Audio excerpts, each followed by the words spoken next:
আসসালামু আলাইকুম এভরিওয়ান। প্রায় ৩-৪ দিন হলো আমার মনটা একদমই ভালো নাই, কারণ বাবুর অসুখ কিছুতেই কমতেছে না। বাবুর এত ঠান্ডা যে ওকে আমার ২-৩ বেলা করে গ্যাস দিতে হচ্ছে। আমার মনটা তো ভীষণ খারাপ ছিল, সেই জন্য রুম অগোছালো, সেও সব অগোছালাই ছিল। যাই হোক, একটু আম্মু এই জামাটা বানিয়ে দিছে, সেটা একটু ভাঁজ করে রেখে দিচ্ছিলাম।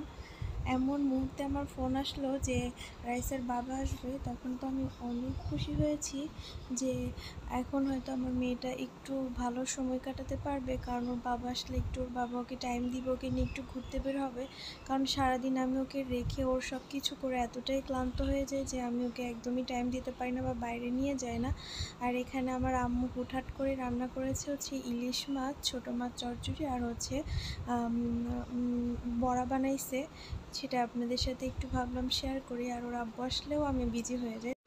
তারপর ওর বাবা ওকে নিয়ে গাড়ির দোকানে যায়। এখানে অনেক সুন্দর সুন্দর গাড়ি কিন্তু ছোটো বাচ্চাদের পাওয়া যায়, কিন্তু আমার মেয়েটা কোনো গাড়িতেই বসে নাই, আর কোনো কিছু এখান থেকেই হাত দিয়ে ধরে নেয় না। ও কিন্তু খেলনা অনেক পছন্দ করে, কিন্তু কোনো কিছুই নেয় নাই। তারপর আমরা অন্য একটা দোকানে যাই, ওর জন্য টুকিটাকি খেলনা, এখান থেকে কিছু খেলনা নেওয়া হয়েছে।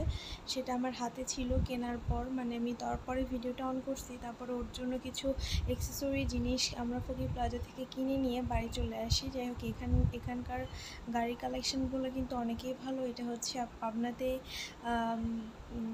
হচ্ছে আপনারা পেয়ে যাবেন এই খেলনার এই শোরুমটা।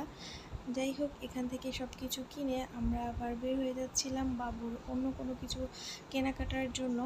বাড়িতে আসার পর ওর বাবা চলে যায়, সেই ক্লিপসগুলো আর নেওয়া হয় না। পরে ও তো অনেক কান্নাকাটি করে। তারপর ওর নান্নান আর হচ্ছে ওর নানু ভাই ওকে নিয়ে একটু হাঁটটা করায়, যদিও এখনও প্রপারলি হাঁটা শেখে না, একটু ধরে ধরে একটু একটু করে হাঁটে। আর যাই হোক, আমার মেয়ের জন্য সবাই দোয়া করবেন, ও যাতে তাড়াতাড়ি সুস্থ হয়ে যায়, যাতে ঠান্ডাটা কমে।